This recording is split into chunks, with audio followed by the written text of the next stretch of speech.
C'est sur sa page Facebook que l'association Nos Chats Sans Toit a tenu à partager une mésaventure arrivée récemment lors d'une visite d'un potentiel adoptant.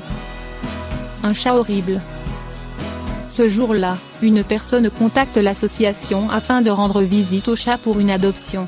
Malheureusement, le chat qu'elle souhaitait adopter n'est plus disponible. Un autre matou est alors présenté et c'est là que les choses dérapent.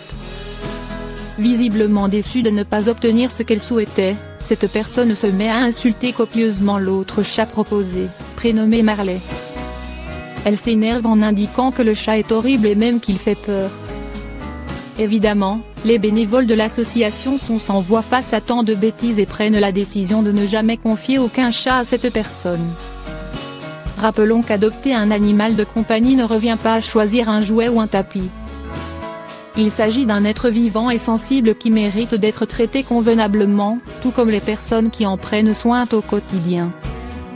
Un gros coup de gueule contre cette personne aigrie qui pendant une visite a osé dire que Marley était moche, horrible, qu'il faisait peur et que les photos de lui étaient moches. C'est le comble de la connerie humaine d'entendre de telles choses quand on cherche à adopter un chat. Tout ça parce que celui que l'on veut n'est plus disponible. Une chose est sûre, aucune adoption ne se fera chez nous.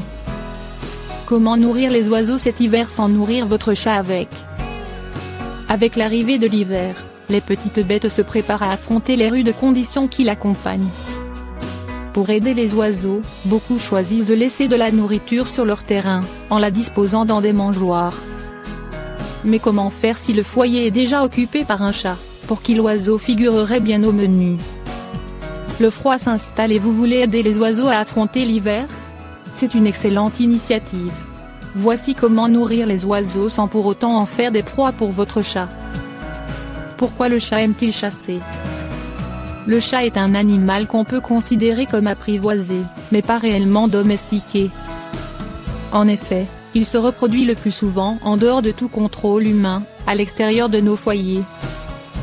C'est pourquoi il y a si peu de races de chats, et que la majorité des chats ont un type morphologique plutôt qu'une race, européen, oriental ou persan. Le chat garde donc un comportement assez rustique, avec une tendance innée à chasser dès le sevrage, si l'occasion se présente.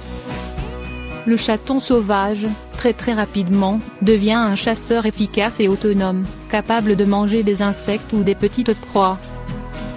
C'est pourquoi les chats ayant un accès à l'extérieur ont tendance à chasser, même s'ils sont grassement nourris à la maison. D'ailleurs, beaucoup d'entre eux ne consomment pas leur proie à cette occasion. En effet, un chat qui n'a jamais eu à faire d'efforts pour trouver de la nourriture n'ira pas forcément jusqu'au bout du processus de prédation, qui passe par la mise à mort de la proie et sa consommation. Certains chats ne tuent même pas leur proie, et jouent avec jusqu'à ce qu'elle ne bouge plus. Ils ne mesurent pas la souffrance qu'ils infligent, ils réalisent simplement un comportement naturel pour lequel l'espèce a évolué, ici, la prédation.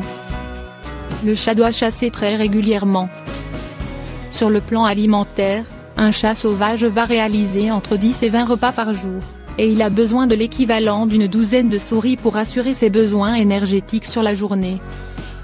Le chat est un grignoteur, et cela est dû à son régime, contrairement au chien qui chasse de grosses proies, et qui peut réaliser des repas moins fréquents, le chat doit chasser très régulièrement pour survivre. Ainsi, cela explique le mode de chasse du chat. Il ne part pas réellement en chasse, comme le font souvent les grands prédateurs. Lui, il attend les occasions et chasse à l'affût, à partir du moment où il est réveillé, il est toujours prêt, dès qu'il sent une proie passer devant lui, il saute dessus. Le chat peut donc paraître calme et peu actif, mais en réalité, il est en surveillance constante de son environnement, prêt à bondir rapidement si l'occasion se présente. L'activité principale du chat est donc la recherche de nourriture, car cela fait un repas pratiquement toutes les 2 heures. C'est pourquoi il vous quémande à manger à chaque occasion, souvent lorsque vous passez près des gamelles, même si vous venez de la remplir. Si le chat vient de manger une souris, mais qu'il en voit passer une autre juste après, il sautera dessus également, car il n'est jamais sûr de trouver la suivante 2 heures après. Nos chats adoptés trouvent en général la nourriture facilement, pensez à lui donner un exercice éventuellement, mais ils conservent le réflexe de chasser. un chat qui sort occupera souvent ses journées ainsi, il arpente son domaine de vie en attendant de tomber sur une proie potentielle, avec laquelle il jouera sans forcément la manger. L'hiver, une saison rude pour les oiseaux. Les oiseaux, qui peuvent constituer des proies pour le chat, doivent aussi se nourrir. Et l'hiver est une saison difficile pour la faune sauvage, car, indépendamment des conditions climatiques rudes, il y a beaucoup moins de ressources alimentaires. Pas de fleurs, graines, fruits, et les insectes sont moins nombreux également. Dans leur cycle de reproduction, ils passent souvent l'hiver sous forme larvaire. Or, les oiseaux ont de plus en plus de mal à trouver de la nourriture, entre la destruction des espaces sauvages, au rythme en France de l'équivalent d'un département bétonné tous les 10 ans, et la pollution, qui se retrouve dans leurs aliments, pesticides, phytosanitaires et autres, la pression qui s'exerce sur la petite faune sauvage est énorme. Les dernières années ont montré des taux de disparition plus qu'inquiétants. L'ALPO, ligne de protection des oiseaux, alerte alors les propriétaires de chats, avec plus de 12 millions de chats recensés sur le territoire français, sans compter les chats errants, il y a une population de prédateurs conséquente. En pratique, il serait injuste d'accuser le chat d'être directement responsable de ces disparitions d'animaux, le chat ne fait qu'accompagner l'humain, et a tendance à fréquenter nos milieux urbains.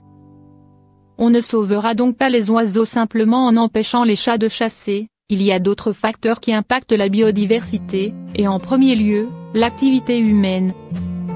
Les chats ne sont finalement qu'un facteur favorisant qui s'ajoute aux autres causes, mais ce n'est pas le facteur déterminant. Comment protéger les oiseaux de mon chat? Cependant, favoriser les oiseaux pendant l'hiver en les nourrissant reste un bon geste. Mais comment les nourrir sans les exposer sur un buffet pour votre chat? Si vous disposez d'un pavillon avec un jardin accueillant des oiseaux, il faut installer la nourriture et les mangeoires/nichoirs de manière stratégique. Tout d'abord, il faut tenir compte de la période. Au début de l'hiver, ce sont les mangeoires qu'il faut construire.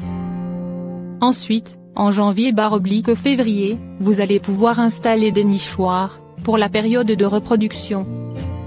Il faut les disposer en hauteur, assez haut pour que le chat ne puisse pas bondir dessus.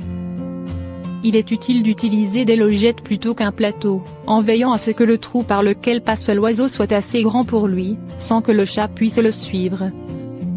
Attention, suivant la taille de la logette et du trou, ainsi que la position du trou, vous pouvez attirer différents types d'oiseaux. Observez ceux qui fréquentent votre voisinage pour installer le bon lit. Une astuce consiste également à installer une collerette, les mêmes carcans qu'on utilise en clinique vétérinaire après une chirurgie, que vous disposez à l'envers, sous l'abri, empêchant le chat de grimper. Voici un exemple de ce qu'il ne faut pas faire, la nourriture est laissée avec le plastique, en dehors de l'abri, qui est de toute façon trop exposé et accessible. Avec toutes ces astuces et informations, vous pourrez désormais venir en aide aux oiseaux cet hiver sans craindre qu'ils ne tombent entre les griffes de votre chat. Attention à nourrir les oiseaux tout l'hiver. Une fois que vous avez commencé, ils compteront sur cette source de nourriture jusqu'à l'arrivée du printemps.